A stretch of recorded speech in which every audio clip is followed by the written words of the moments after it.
इस लेख में लेखिका हमें दो विभिन्न समुदायों के जीवन की एक झलक दिखाती है।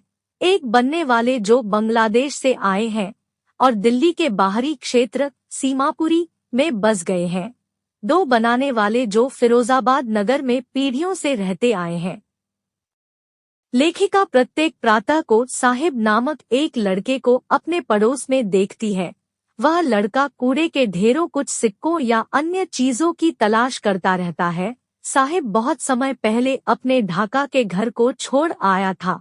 उसका घर हरे भरे खेतों के मध्य में स्थित था, परंतु वहां तूफान बहुत आते थे। उन लोगों के घर तथा अंत बह जाया करते थे, इसलिए उन्होंने भोजन की खोज में अपना देश छोड़ दिया और दिल्ली जैसे बड़े शहर में गए। साहिब को कूड़े के ढेर को जांच करते हुए देखकर लेखिका उससे पूछती है, तुम ऐसा किस लिए करते हो? मेरे पास और कुछ करने के लिए नहीं है, साहिब कहता है, और नसो दूसरी तरह कर लेता है। स्कूल जाया करो, लेखिका दयापूर्ण ढंग से कहती है। मेरे पड़ोस में कोई स्कूल नहीं है। जब वे कोई स्कूल बना देंगे तो मैं वहां जाया करूंगा। यदि मैं एक स्कूल शुरू कर दूं तो क्या तुम आया करोगे? आधे हार्य भाव से लेखिका कहती है। हाँ, चौड़ी मुस्कान बिखेरते हुए साहिब कहता है। कुछ दिनों के बाद साहिब लेखिका को देखता है और दौड़कर उसके पास आता है। क्या आपका स्कूल देख है? वह पूछता है। एक स्कूल बनाने में इससे अधिक समय लगता है, लेखिका कहती है। वह यह सोचकर लाचित पायक करती है कि उसने ऐसा वायदा कर दिया था जिसका कोई अर्थ नहीं था। उसे जान लेने के कुछ महीनों के बाद लेखिका उससे उसका नाम पूछती है। माही आलम लड़का का है। उसे जान लेने के कुछ महीनों के बाद से संसार का स्वामी, इस बात का जान न होते हुए कि उसके नाम का क्या अर्थ है, वह अपने मित्रों के साथ गलियों में भटकता फिरता है। वे सभी नंगे पांव वाले लड़के हैं जो प्रातः काली पक्षियों की तरह प्रकट होते हैं और दोपहर में गायब हो जाते रह। कुछ महीने बीतने के साथ लेखिका उनमें से प्रत्येक को पहचानने लग जाती है।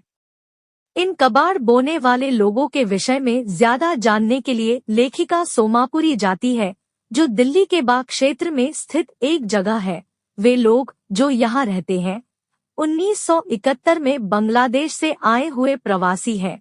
साहिज का परिवार इन्हीं में से है। सीमापुरी उस समय एक बोराना हुआ करता था, किंतु अब यह 10,000 कबाड़ बीने बालों का घर है। वे मिट्टी के बने घरों में रहते हैं, जिनको छतें टोन और तिरपाल की बनी हैं। उनके पास मल प्रवाह, नालीवे या नल के पानी की सुविधा नहीं है। वे बिना किसी पहचान के बावजूद 30 वर्षों से भी अधिक समय से का रहते रहे हैं, किंतु उनके पास राशन कार्ड है, जिससे उनके नाम वोटर सूचियों में आ गए हैं। राशन कार्ड उन्हें अन्न खरीदने के काबिल भी बना देते हैं। भोजन एक पहचान से कहीं ज्यादा महत्वपूर्ण होता है। लेखिका स्त्रियों के एक समूह को फटी पुरानी साड़ियां पहने देखती है। वह उनसे पूछती है कि उन्होंने हरे भरे खेतों तथा नदियों वाले अपने सुंदर देश को क्यों छोड़ दिया। स्त्रियां कहती है, यदि हम अपने परिवारों को पूरा भोजन खिला सके और पर में बिना दर्द लिए सो सके तो हम यही रहना पसंद करेंगे, बजाय उन खेतों में जो हमें कोई अनाज नहीं देते, भी उन्हें भोजन मिलता है। वे अपने तंबू वहीं लगा लेते हैं और उनमें रहना शुरू कर देते हैं। बच्चे उन्हीं तंबुओं में बड़े होते हैं और आजीविका कमाने में भागीदार बन जाते हैं। तथा सीमापुरी में आजीविका कमाने का अर्थ है कूड़ा बीनने का काम। कूड़ा करकट उनके लिए सोने के समान है। यह उनकी रोज की रोटी है। यह उन्हें सिरों पर एक छत देता है, चाहे वह टपकने वाली छत ही क्यों न हो, परंतु एक बच्चे के लिए यह उससे भी त्वद्य है। मुझे कभी कभी 1 रुपया मिल जाता है, कभी कभी 10 रुपए का नोट भी, साहिब कहता है, और उसको आंखें चमक उठती है। जब किसी बच्चे को कूड़े के ढेर से एक चांदी का सिक्का मिल जाता है, वह खोज करना बंद नहीं कर देता, क्योंकि कुछ और मिल जाने की आशा बनी रहती है। बच्चों के लिए कूड़े का अर्थ उससे भिन्न होता है जो उनके माता पिता के लिए होता है।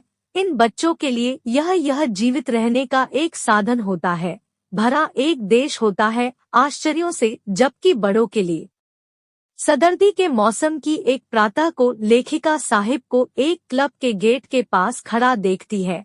वह धार से सफेद वस्त्रों में सजे उन दो युवाओं को देख रहा था जो टेनिस खेल रहे थे। मुझे यह खेल पसंद है, वह कहता है। मैं तभी अंदर जाता हूँ जब आसपास कोई नहीं होता। गेटकीपर मुझे झूले का इस्तेमाल करने देता है। साहिब भी टेनिस वाले जूते पहने हुए हैं। यह जूते किसी ने उसे दिए थे। यह किसी अमोर लड़के द्वारा त्याग गए जूते हैं। उनमें से एक जूते में एक सुराख है, परंतु इससे साहिब को कोई परेशानी नहीं होती। किसी ऐसे आंस के लिए जो नंगे पांव चलता रहा हो, सुराख वाले जूते भी सच हुए स्वप्न समान होते हैं। किंतु वह खेल सिंह वह ध्यान से देख रहा है, उसकी पहुंच से बाहर है। एक प्रातः लेखिका देखती है कि साहिब एक मिल्क बूथ की तरफ जा रहा है। उसके हाथ में स्टील का एक कनस्तर है।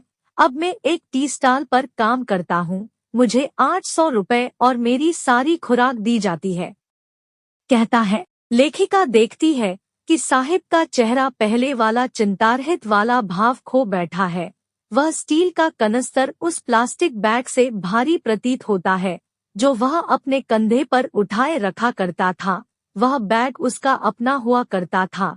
वह कनस्तर उस आदमी का है जो चाय की दुकान का मालिक है।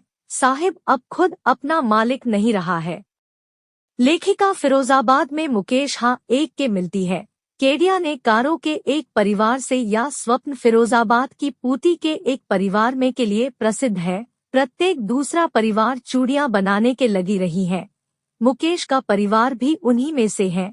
लगभग 20,000 रखते सोने को भट्टियों काम में लगा हुआ है। यह भारत के शीशा डालने के उद्योग में काम करते हैं।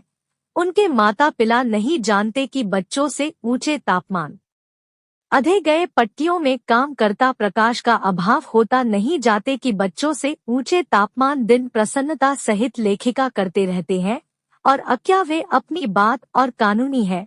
व मुकेश प्रसन्नता सहित लेखिका को अपने दम घा में से चलने की पेशकश कर बैठते में कहता इसे बनाया उसे रहा है को इन बदबू मार तो गलियों में से गुजरते हैं।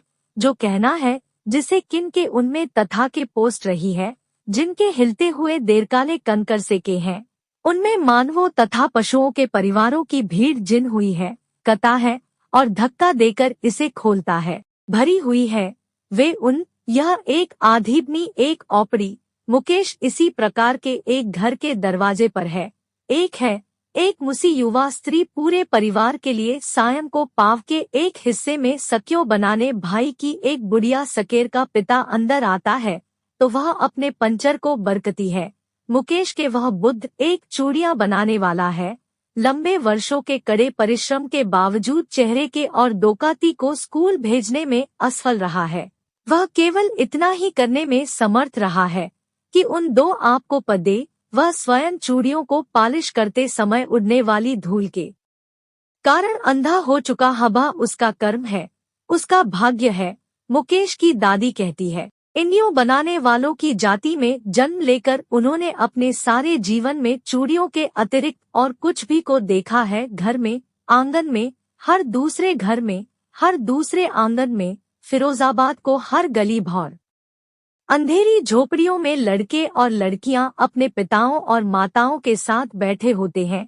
तेल से जलने वाले देपकों की लौ में वे रंगोन शीशे के टुकड़ों को जोड़कर चूड़ियों के गोले चनाते रहते हैं। उनकी आरेख बोलने वाले ही अपेक्षा अंधेरे की ज्यादा अभ्यस्त हो चुकी है। इस प्रकार वे युवा होने से पहले ही अपनी आंखों को रोशनी खो एक अन्य झोंपड़ी में लेखिका सविता नामक एक युवा लड़की को देखती है। वह एक फोकी गुलाबी रंग को देशाक पहने हुए है। एक बुजुर्ग स्त्री उसकी बगल में बैठी होती है। वे शीशे के टुकड़ों को टांके लगा रही होती है। सविता के हाथ किसी मशीन की चिमटियों की तरह यंत्रवत चल रहे होते हैं। इस समय वह मुश्किल से ही उन्नति है कि वे चूड़ियां जो वह बना रही है एक भारतीय स्त्री के सुहाग को प्रतीक है। उसकी बगल में बैठी वृद्धा स्त्री कई वर्ष पहले सुहागिन बनी थी और आज भी उसकी कलाइयों में चूड़ियां हैं, किंतु उसकी आंखों कोई भी चमक नहीं है। उसकी आवाज में से मानो सारी खुशी निकाल ली। गई है। वह कहतो है कि उसने अपने से जौवन में एक बार भी भरपेट भोजन का स्वाद नहीं लिया है। उसका पति एक बूढ़ा आदमी है जिसकी एक लंबी कुली हुई दाढ़ी है।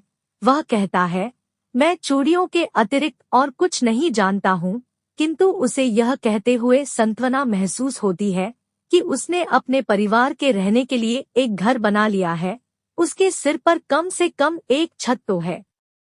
लेखिका एक पीड़ा की भावना के साथ कहती है कि गरीबी की चीख फिरोजाबाद के हर घर में गूंजती है। समय के साथ लगभग कोई परिवर्तन नहीं आया है। वर्षों की कड़ी मेहनत ने उनके सभी उद्यम को और स्वप्न लेने की योग्यता को समाप्त कर दिया है। लेखिका उनसे पूछती है कि वे स्वयं को सहकारी समिति में क्यों नहीं संगठित कर लेते। उसके उत्तर में वे कहते हैं कि पुलिस उनके सारे प्रयत्नों को कुचल देती है। उन्हें पीटा जाता है और गैरकानूनी काम करने के आरोप में जेल में डाल दिया जाता है।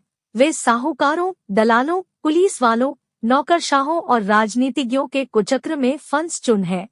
उन गरीब चूड़ी बनाने वालों ने अपने भाग्य को एक स्वाभाविक चीज मानते हुए स्वीकार कर लिया है। को भी अन्य चीज करने का अर्थ होगा दुस्साहस। लेखिका प्रसन्न है कि मुकेश ने इस कुचक्र से निकलने का साहस कर लिया है। उसने एक मोटर मैकेनिक बनने का फैसला कर लिया है। वह कहता है कि वह एक गैराज में जाएगा और काम सीखेगा। यद्यपि गैराज उसके पास से बहुत दूर है, वह कहता है कि वह अपने स्वप्न को पूरा करने के लिए उस पूरी दूरी को पैदल तय किया। कौन